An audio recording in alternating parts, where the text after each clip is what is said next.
Sunday Night Football, another one. This also over in the AFC. I mean, this is just going to be – it's going to feel like a playoff game. There's going to be some games this weekend that are going to feel like playoff games. This is going to be one of them. The Chiefs are 6-6.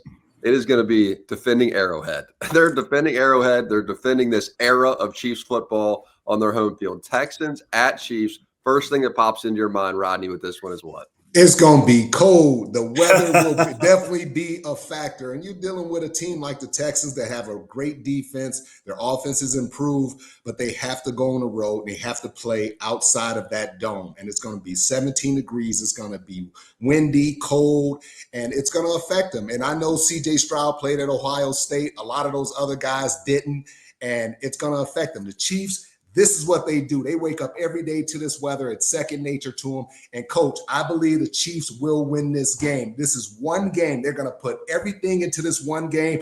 They don't care about the stats, what happened the previous 5-6 games. They're going to put everything into this one game, and I believe they're going to come out victorious because of the weather and because they're the Chiefs. Well, I'm not quite so sure. It is a playoff game. They've got to win it. I think we'll see everything that the Chiefs have. What I don't have confidence in is them saying, we got to play a balanced game. This is a great defense. We got to keep them off balance. We've got to run the ball. If they run Pacheco and Hunt, I think they'll win the game. Yes. But I'm not sure they will. I think they'll put it in Patrick Mahomes' hands. And that offensive line that's banged up now, they will not be able to pass block these Texans pass rushers. So that, to me, is the question. How much will Kansas City run the football? Coach, if you can see the fact that they're not going to be able to block those pass rushes, you don't think Andy Reid can see the same thing? He just has to go back to the game plan that he had a couple of weeks ago when Kareem Hunt went crazy and ran all over. Was that Indianapolis? I believe it was. Yeah. If they use that game plan, I believe they'll win, but I'm not sure they will. I think it's going to be a tough, low-scoring game. I'm picking the Texans right now. Woo! 3-8. Hey, Jack, 3.5 hours in 17-degree weather. I don't know if they're going to be able to handle it. I didn't see Miami Dolphins. We were there for the Miami Dolphins, and you saw them guys fold after the first quarter. Difference is this team has a very, very stout defense, and defense can win in cold weather. Amen. Amen. They most certainly do. The Chiefs have been not the Chiefs this year at moments. The defense is, bottom of the league in a lot of key categories, third down included. They've had a lot of penalties throughout the course of this year. There's just been kind of bonehead moments that we're not used to seeing from the Chiefs. That being said, they've been better at home.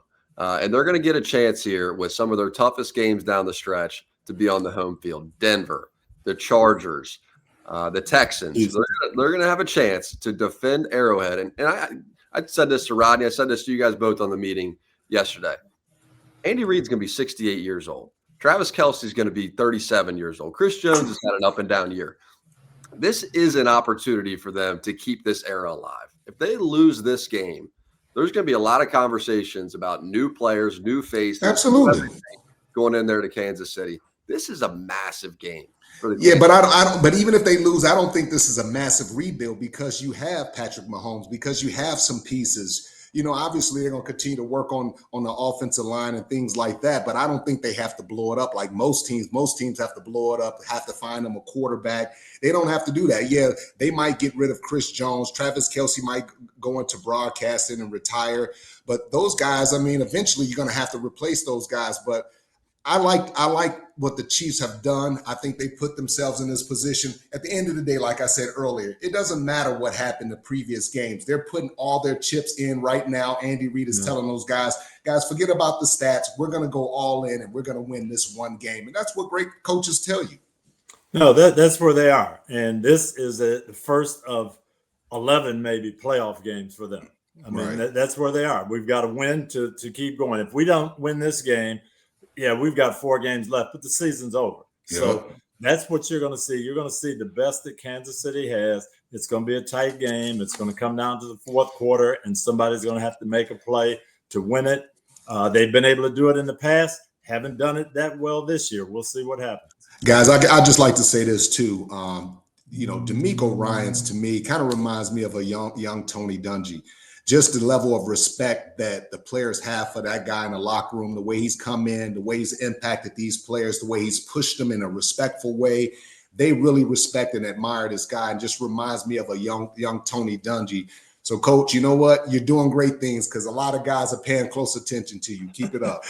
Well, he has been amazing. They start out 0-3, then your Yes. quarterback gets hurt in concussion protocol and you've got to win these games with your backup quarterback. And he went to the defense and just said, you know what, guys, until CJ gets back, you guys have to win games for us. And they've done it. So now they've got themselves in striking distance, and it's going to be a great game.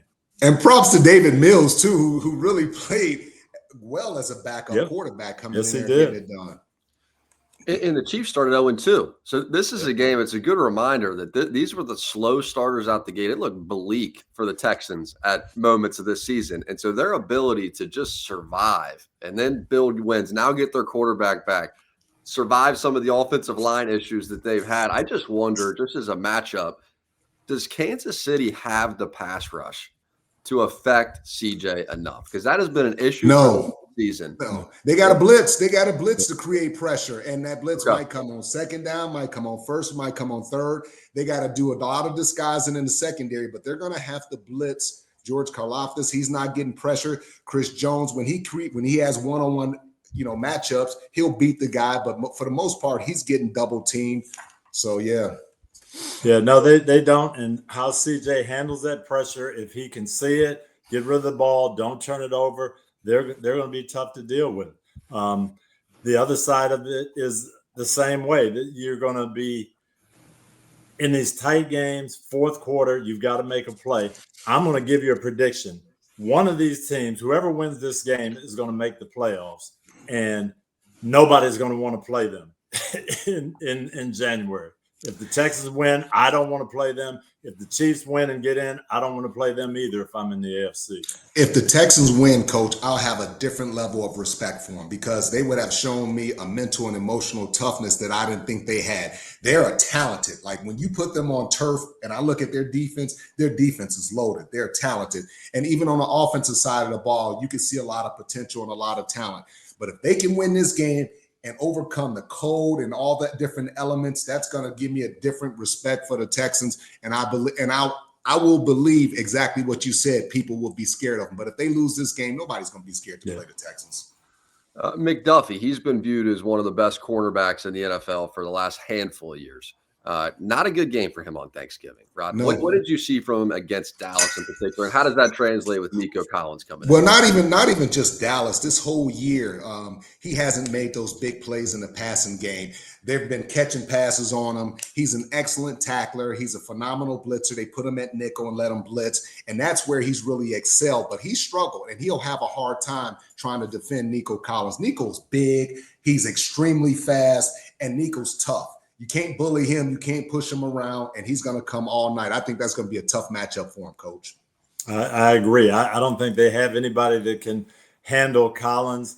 I don't think they can sit there with a four-man rush and do anything with this passing game. So the question is, who gets the advantage? Does Steve Spagnuolo have the timely blitz that Stroud is not ready for, or are they prepared and they pick them up and they have a big day? We'll see what happens. I think it's going to be a little 50-50, but I think CJ is going to make enough plays to win the game by that much. Hey, Coach, the last point I would make, I saw Steve Spagnuolo up close and personal when he destroyed us in 2007, and he went after us as a defensive coordinator. He devised a game plan that really shut down the number one offense in all of football. I've seen it firsthand. I was sitting on the sideline. So am I going to pick Steve Spagnuolo or CJ Stroud? I'm going to go with the veteran defensive coordinator with all the experience and all the Super Bowl rings, Jack. What is it about his? I was going to ask, is it a bigger game plan wise for Andy Reid or for Spags? I mean, what is it about Spags and the way he can put together these playoff, Super Bowl, big key game plans that somehow just always seem to work? Coach, like what specifically is it? How does he do it? I think the thing is, you don't know what to expect. You know blitzes are coming, but you don't know where they're coming from and how he's going to do it. You know, in the big moments it's going to come, but where is it going to come from? And he just has a way to still be creative, and that's hard to do. Overload pressures that you probably hadn't seen, like pressures that he probably ran in week 1 or week 3. He'll go back to those where you probably didn't go back to week 1 as a team and study those type of things. but he just has a lot of confidence in his guys. He's got a secondary. They do a really good job of being interchangeable and disguising coverage. And I just love his aggressive mindset, and especially in games like this, he's coming after it.